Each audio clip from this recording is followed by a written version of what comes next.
김종민 의원은 이번 전당대회에서 이 최고위원회 1위로 선출이 됐습니다. 이 수석 최고위원이신데요.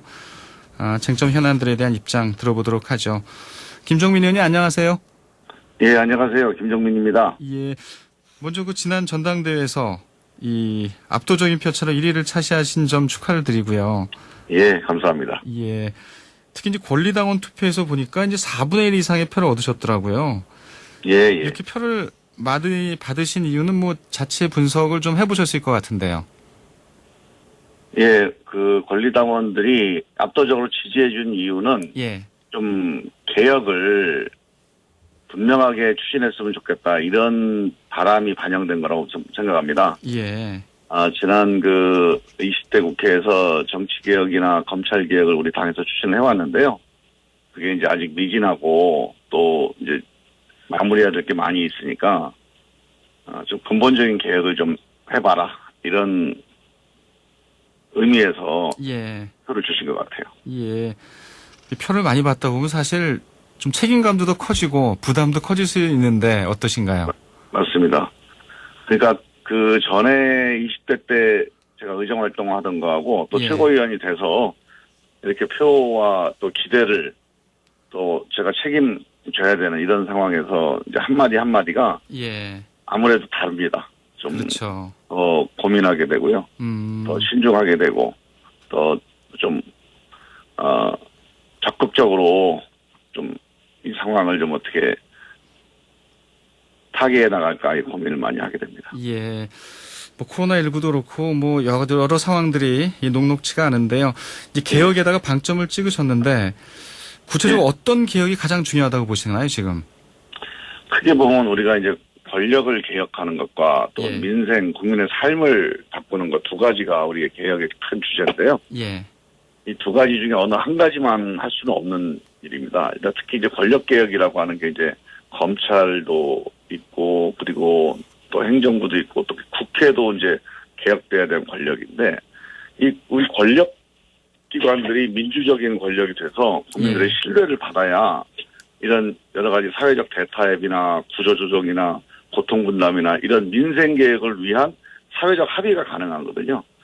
그래서 이제 권력개혁을 진행하면서 그 민주적인 권력이 중심이 돼서 또 이 민생 개혁을 좀 만들어 나가야 된다고 생각이 들고요. 예. 저는 지금 이제 코로나 그 시국이기 때문에 코로나 방역 이후에 생기는 경제 위기들 이게 단순히 뭐 예산을 좀 확대 집행한다 이런 차원으로는 극복되기가 어려울 거라고 보고 있습니다. 예. 그래서 근본적으로 우리 경제가 안고 있는 고민들이 그동안에 있었거든요. 구조개혁 과제들이 있었는데 대표적인 게 이제 일자리 양극화가 되게 심하잖아요. 정규직, 비정규직 간에. 그렇죠.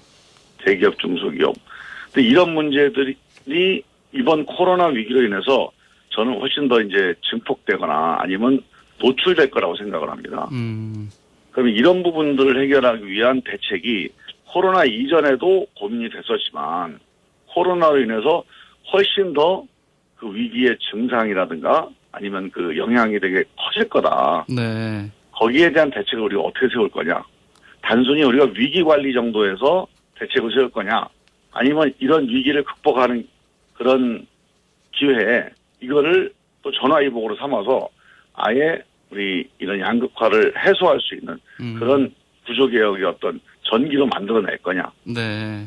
그러려면 사실은 우리가 고통분담을 하고 서로 좀 양보를 해야 되거든요. 대기업, 중소기업, 대기업 노동자들, 또 중소기업 노동자들, 자영업자들, 또는 정부 이런 여러 가지 경제 주체들이 서로 조금씩 내려놓으면서 전체적인 새로운 어떤 민생개혁의 틀을 위해서 합의를 해야 되는데 예. 이런 여러 가지 숙제들이 참 우리한테 이제 큰 그 과제로 지금 놓여 있는 겁니다. 예. 지금 뭐 코로나19 방역에도 힘써야 될 상황이지만 그 이후에 닥쳐올 이 경제적인 위기에 대해서 더 많은 걱정을 하고 계신데 이번 정기국회 때 이제 4차 추경안부터 이제 논의가 될 거 아니겠어요? 그렇죠. 예. 예, 여기서 뭐 가장 좀 쟁점이 되어 있는 게 좀 통신비 2만 원인데 이 부분에 대해서 뭐 야당은 물론 반대하고 있고요. 여당 내부에서도 좀 부정적인 그런 얘기들이 나오는데 최 의원님께서 어떻게 보세요? 일단 통신비 지급은 저희가 여론조사를 해보면 국민들 의견은 좀 찬반이 비슷하게 나옵니다. 예. 그래서 이게 뭐 한쪽으로 반대가 뭐 이렇게 기울어져 있다. 이거는 조금 사실하고는 다르고요. 의미가 좀 잘 전달됐으면 좋겠다는 생각이 들어요. 예. 그러니까 이제 액수로 보면 작은 액수입니다. 2만 원이 얼마 안 되는 건데 일단 이게 통신사로 들어가니까 이 구매력, 우리 국민들의 구매력 이게 도움이 안 된다. 예. 이런 주장이 있는데 그건 사실이 아니고 통신사로 들어가는 돈은 똑같습니다. 네. 단지 이제 우리 국민들한테 요금 할인이 되는 거거든요. 그래서 만약 4인 가족으로 하면 8만 원 정도가 되는 거예요. 네. 그래서 이게 액수는 뭐 큰 액수는 아닙니다만 이걸 통해서 우리 국민들께서 또 소비를 좀 할 수 있는 그런 계기가 되고 또 이제 여유가 있는 분들은 이 8만 원이긴 하지만 8만 원만 쓰는 게 아니라 예. 더 많은 또 소비를 할 수 있는 그런 계기도 될 수 있으니까 우리 국민 전체가 우리 경제를 한번 살릴 수 있는 그런 마중물 혹은 그런 뭐 계기를 좀 만들어보는 이런 의미는 있겠고요. 그런데 이제 액수 문제를 자꾸 얘기하시는데 액수 문제는 결국은 전체 예산에 한계가 있기 때문에 네. 우리가 전 국민에게 지급하는 것은 뭐 10만 원, 20만 원, 30만 원 이렇게 지급하기에는 이번 추경에서 좀 어렵겠다. 네. 이렇게 봅니다. 근데 이 야당이 주장하는 이 전 국민에게 이제 무료로 독감 예방 네. 접종을 하는 부분, 이 부분도 네. 좀 설득력이 있는 것 같은데요. 근데 그거는 저희가 이제 검토를 다 해본 거거든요. 예. 근데 이제 독감 예방 접종이라고 하는 건 독감 예방 접종은 대개 필요한 연령대가 있습니다. 주로 이제 어린 청소년들이나 아니 어린이들, 그다음에 연세가 좀 드신 분들. 그래서 저희가 매년 독감을 대비해서 그 연령층에 필요한 독감 백신을 준비를 합니다. 네. 생산을 해야 되니까요. 그래서 한 1,000만 개 정도의 백신을 준비를 하는데 그래서 이번에 이 예산에 그 무료 접종 예산을 대폭 확대를 했습니다. 예. 그래서 거의 지금 얘기한 위험군에 대해서는 거의 전 국민 무료 접종 계획을 지금 갖고 있거든요. 예. 근데 이제 고위험군이 아닌 이제 그 건강한 청장년들을 대상으로 해서까지 다 무료 접종을 하자. 이렇게 지금 주장을 하시는 거예요. 네. 그런데 이제 그거는 제주도에서는 미리 하고 있더라고요, 지금. 예, 그걸 하려면요. 예. 미리 생산을 해야 되는데 지금부터 생산을 해도 한 6개월 정도 걸리거든요. 아. 예방 접종 기한이 지나버립니다. 아, 독감 그래서 그 백신이 좀 문제는 부족하네요. 그러면 전체 국민들이 다 맞기에는. 그렇죠. 지금 이제 우리가 필요한 인원수에 대한 백신 확보가 돼 있어요. 예. 미리 이제 생산을 준비해 놓은 거죠. 네. 근데 이거 전 국민, 약간 필요성이 덜한 분들까지 전 국민으로 확대하기에는 추가 생산을 해야 되는데 추가 생산은 어렵고 또 이제 외국에 수입하자니 또 수입이라는 게 지금 이 코로나 시국에서 그 백신 수입이 좀 여의치가 않아요. 네. 그래서 이제 현실적으로 조금 어려운 그런 제안입니다. 그렇죠. 그러니까 고위험군에 대해서는 이번에 이제 무료로 다 네. 독감 예방 백신을 놔드리는데 상대적으로 덜 위험한 국민 전체에게 맞히기에는 백신이 기본적으로 좀 부족한 상태란 얘기네요. 예, 예. 단순히 예산만 투입한다고 될 수 있는 문제는 아니에요. 아, 그렇고 지금 이제 필요한 시기에 또 맞아야 되는데 그 시기에 쓸만한 백신은 부족하다는 얘기고요. 예. 알겠습니다. 통신비 관련된 청취자분들의 문자가 많이 올라오는데요. 예. 아무튼 뭐 관심이 많으신 것 같고요, 다들. 이제 권력개혁을 얘기하셨습니다만 역시 검찰개혁이 아주 권력개혁의 또 핵심이라고 할 수 있는데. 예. 이제 추미애 법무부 장관이 이제 아들 의혹으로 인해서 논란에 휩싸여 있습니다. 예. 전체적인 좀 큰 흐름에서 보면 좀 민심은 좀 전체적으로 좀 악화되고 있는 것 같은데 좀 어떻게 예. 바라보시나요? 이제 워낙 의혹들이 언론을 통해서 많이 이제 보도가 되면서 민심이 좀 악화되어 있는데요. 예.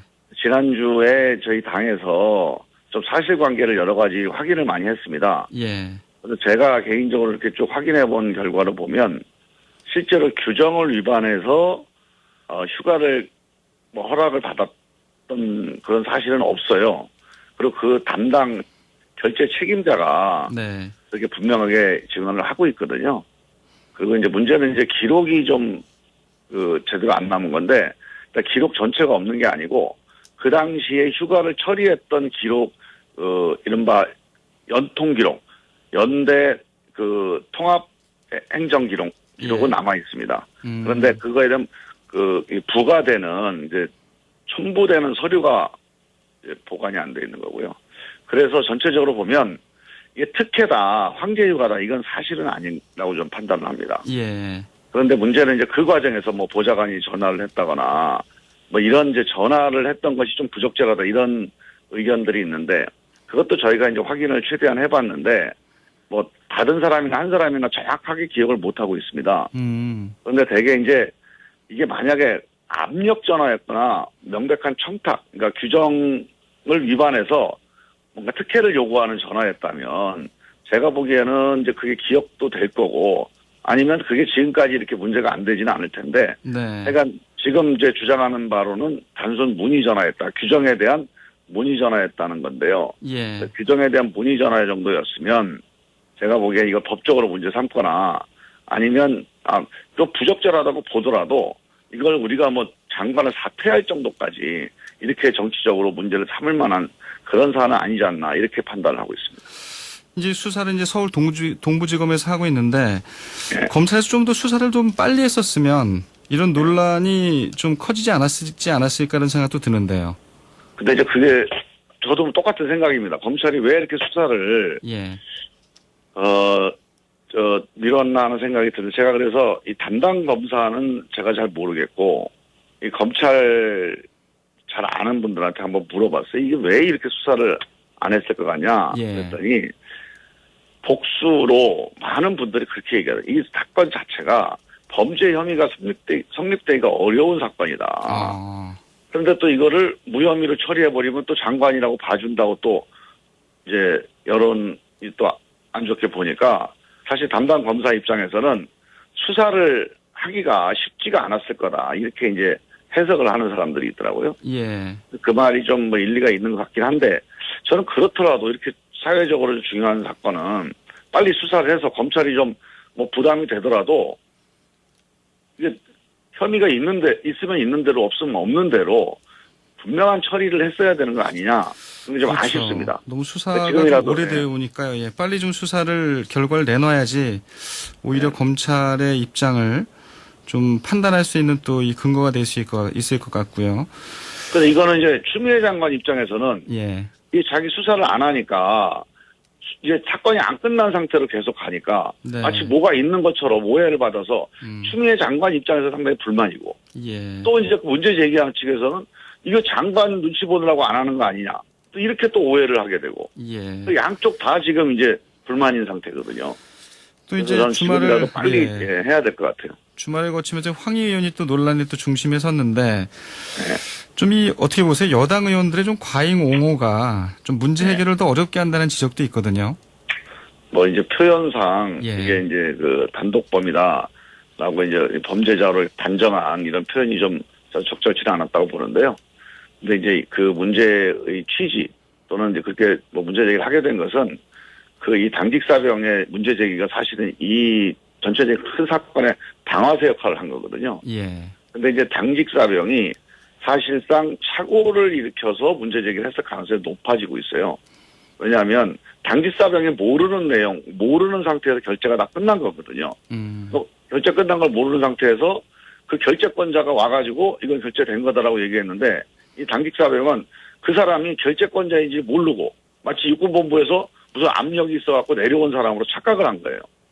그래가지고 이걸 이제 폭로라고 쭉 가져온 건데, 그런 사실관계가 밝혀지면 그게 좀 착오였었다, 아니면 뭐 내가 정확히 모르고 이렇게 좀 서로 인정하거나 얘기하는 이런 과정들이 있었으면 예. 이런 식으로 서로 각을 세우거나 이런 논란이 확대되지는 않았을 것 같다. 저는 그런 생각이 듭니다. 예. 얼마 전에 그 신원식 의원이 폭로한 녹취록이라고 하는 것도 그 담당 대령이라는 분이 저 서씨 그 가족이 와갖고 자기한테 청탁을 해서 자기에게 40분 교육을 시켰다, 이런 식으로 보도 300건 정도가 보도가 됐어요. 예. 그럼 누가 보더라도 알겠습니다. 부적절하다고 보이는 거예요. 네. 근데 나중에 아니라 그냥 모든 가족들 대상으로 해서 알겠습니다. 일반 교육을 했다는 거니까 예. 그런 거는 좀 바로 잡아가면서 이 문제를 좀 처리해야 된다. 예. 그렇게 좀, 예. 알겠습니다. 검찰 수사가 좀 빨리 이루어졌으면 좋겠고요. 오늘 이제 여기까지 듣죠. 고맙습니다. 예, 예, 감사합니다. 민주당 김종민 최고위원이었습니다.